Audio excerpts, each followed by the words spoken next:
बार कहते हैं कि फौज को सियासत में मुदाखलत नहीं करनी चाहिए। फौज सियासत में मुदाखलत नहीं कर रही। आप अपनी सियासत चमकाने के लिए या किसी के कंधे पर बैठकर इक्तदार तक पहुंचने के लिए बार बार फौज और उसके सरबराह को सियासत में घसीटने की कोशिश करते हैं, बेजा तनकीद करते हैं, बिला वजह का इल्जाम लगाते हैं।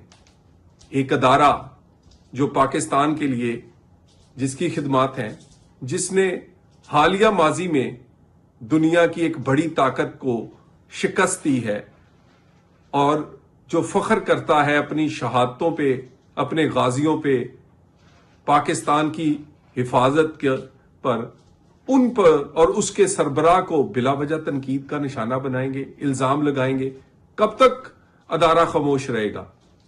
आखिर अदारे को जवाब देना पड़ा, मजबूर किया पीटीआई ने कि जवाब दिया जाए।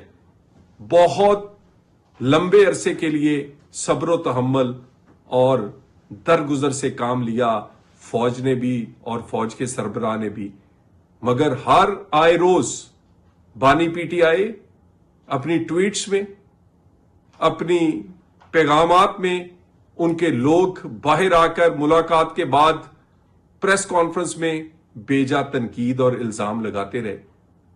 इसी ट्वीट्स में कभी भी इसराइल को बुरा भला नहीं कहा, कभी भी फलस्तीन की बात नहीं की, कभी भी भारत के जारहाना रवैये को भी तनकीद का निशाना नहीं बनाया, कभी भी दहशतगर्दों की दहशतगर्दी पर इतनी तनकीद नहीं की।